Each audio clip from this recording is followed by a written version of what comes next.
देखो, अगर आप ई-कॉमर्स पर एक फिजिकल प्रोडक्ट सेल कर रहे हो तो ऑफकोर्स आपको जीएसटी रजिस्ट्रेशन तो चाहिए है।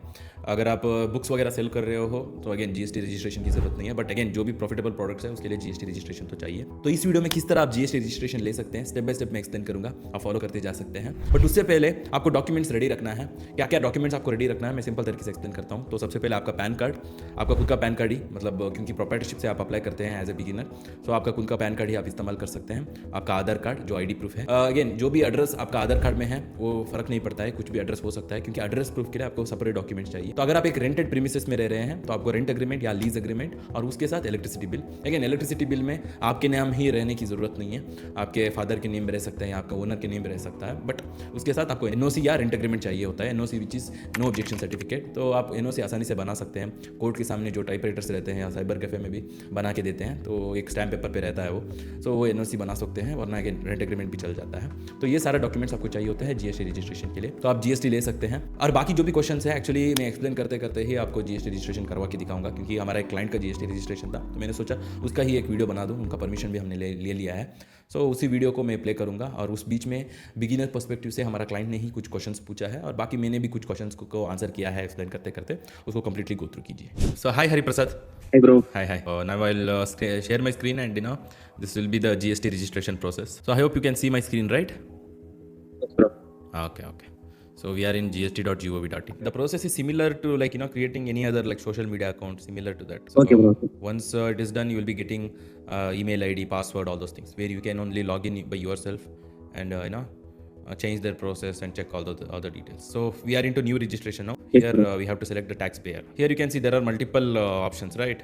So Yes, bro. for as we are doing e-commerce, right? Of course, there is Yes, a bro. option called tax collector e-commerce, but that is for e-commerce platform like Amazon, Flipkart. Suppose tomorrow you are launching your own platform like Amazon, then you have to select tax collector. But apart from Okay. that, as you are an e-commerce seller, a middleman, for you taxpayer is idea and the legal name of the business, which will be the same name as mentioned on your PAN card, which is again your name only as you are individual. Okay. If you are a private limited or else if you're a partnership firm, you will be getting a separate PAN card. On that PAN Okay. card a separate name will be there, because Okay. private limited, the company is a separate entity, right?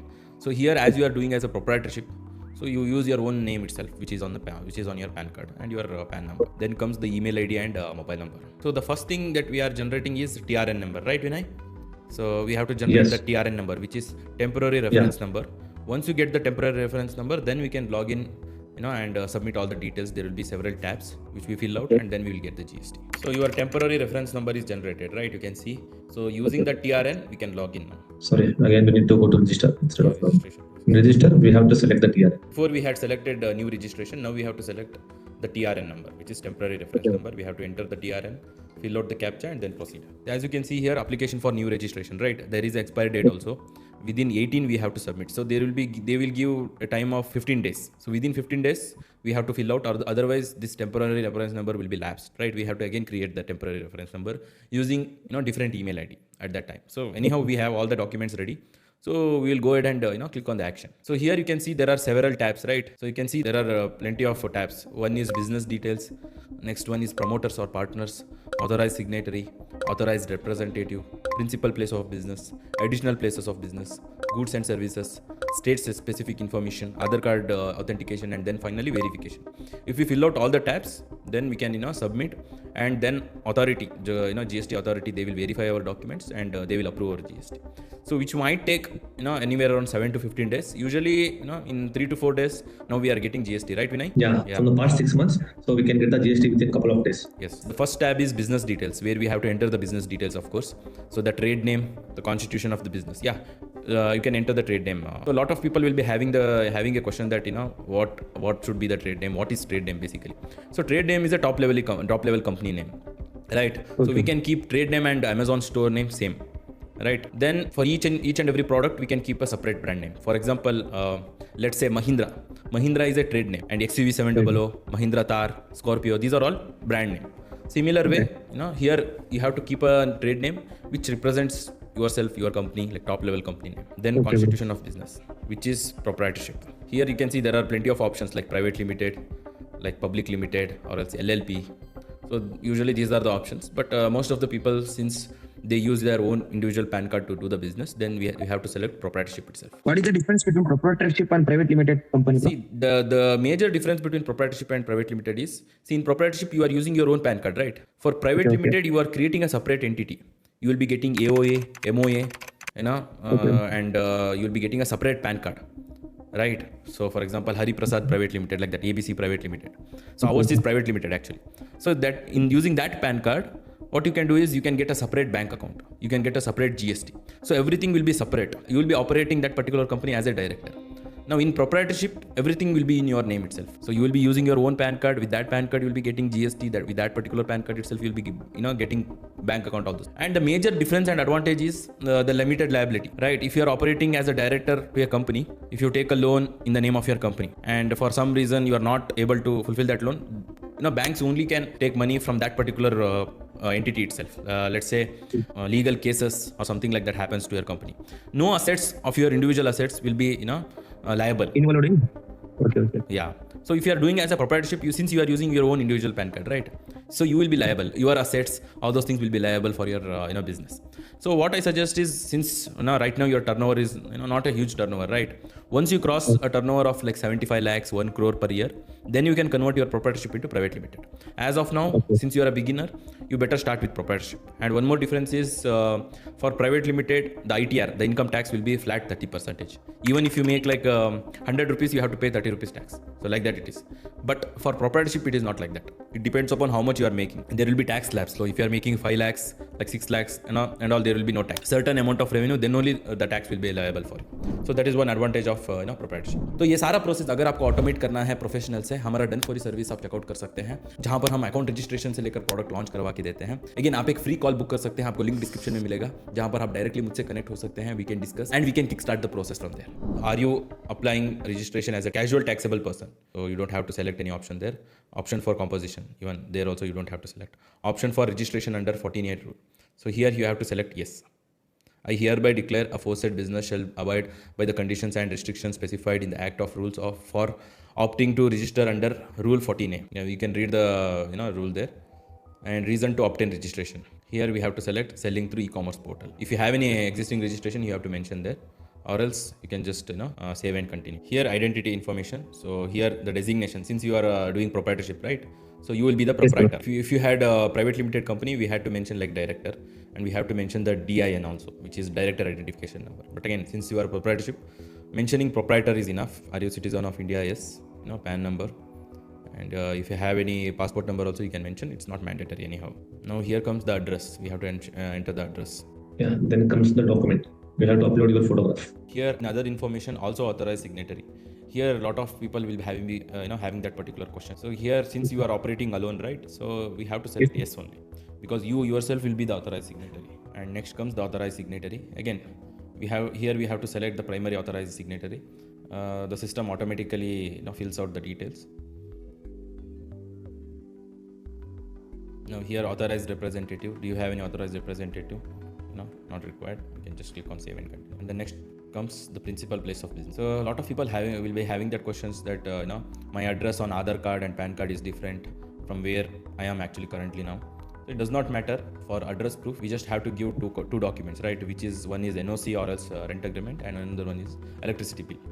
So that is more than enough. It does not matter what address is there on your Aadhaar card. So here you just need to select the GST jurisdiction. Okay, bro. Of your PIN code. So the range we can select. We have a website for this, the official GST website. If we log into that particular website, we can select which is the range. Here it depends upon the documents that you provide. If you are providing a rent agreement, then we have to select rent. If it is own, we have to select own. And if we are selecting own, means we have to provide ownership copy, which is sale deed or else gift deed, like that. And if we are selecting rented, means we have to upload rent agreement, and along with that electricity bill. Now you can see, once we uploaded the document, one more section came. Here we have to upload the electricity bill. So a lot of people sometimes miss out this particular upload. That upload option appears only after we upload rent or lease agreement. Here, nature of business activity being carried out at above mentioned premises, which is retail business. We can also mention warehouse or depot, not a problem. Now we can select one is enough. Yeah, we can also mention others and select selling through e-commerce portal. But yeah, whichever is working fine, we can select that. Yes. Mention Amazon FBA. Have additional place of business. So of course we have additional place of business, but right now we don't have the documents to fill it out, right? So that process Yes. we have to do once we get the GST and we do the seller account registration. And in the seller account registration, once we get that seller account registration, there is a separate process of FBA registration where Amazon's warehouse, suppose like here in Karnataka there are two warehouses, right? BLR 5 and BLR 8. Those address proofs and all, NOC and all, Amazon gives us on our name. Using the documents, we can add additional place of business. As of now, we don't have to select yes. We can just fill out the principal place of business details and then save and continue. So here, state specific information, like this is not applicable for most of the people. If you are any professional, tax employee and all, you can mention, otherwise not required. You can just click on save and continue. You can go to other authentication. The system has already generated the details. You can just click on save and continue. Click OK. I hereby solemnly offer, so we have to click the checkbox, enter the place, enter the name, submit with EVC. System is validating the information submitted by you. ARN number, which is again acknowledgement number, will be made available to your registered email ID and mobile number shortly. So it's as simple as that. Now GST has been submitted. So hopefully within couple of days, they will reach out to us. Yeah, so within 24 hours, you will get an email with the link. Okay, you just need to click on the link and complete all the authentication. Okay, bro. Yes. And we can use the ARN number to check the status. So whether it is approved or not. And anyhow, they will reach out to us through mobile number, through message, through email as well. So once you complete the other authentication, then you will get the ARN number via email. How many days to required, bro? GST number. Yeah, you will get in 2 to 3 days maximum. Yeah, it will take around 2 to 3 days. So maximum 7 days. We have to wait. Sometimes if any holidays comes or else there will be some issues. So we have to wait. Maximum time is 15 days. Within 15 days we will get the GST. Yeah. But yeah, usually nowadays GST is getting approved within 2 to 3 days. So yeah. So the process is pretty much very much simple. So that's why I thought of making a video of it. So do you have any other questions, Hari Prasad, regarding the GST registration process that we did? They will come verification for the location. So it GST depends. officer. It depends actually. So most of the time, 90% of the time, they are not visiting. They just give you, will give a phone call and they verify from there. Okay. But we cannot say, right? Sometimes they might visit also. So you should be ready. But yeah, based on our experience, for most of our clients, they are not visiting. Okay, bro. It's very rare. If you have anything, you can ask Hari Prasad. No, bro, no, nothing. Yes. So we can conclude this meeting then, Vinay and Hari Prasad. Yeah. So next, once we get the GST, we can also apply account registration process as well. Amazon seller account registration. तो ये रहा दोस्तों, इस तरह हम GST registration ले सकते हैं. Usually मतलब 2 to 3 days में मिल जाता है, but maximum 7 to 15 days में है. और इसके बाद ही हम account registration मतलब Amazon seller account registration कर सकते हैं. तो उसको भी मेरे चैनल में आप चेकआउट कर सकते हैं. और अगर आप एक बिगिनर है और आप आउटसोर्स करना चाहते हैं सारा प्रोसेस, हमारा डन फॉर यू सर्विस भी आप चेकआउट कर सकते हैं. आप एक फ्री कॉल बुक कर सकते हैं डायरेक्टली मुझसे. We can discuss and we can kick start the process. So as always, stay curious and never be afraid of Fehling.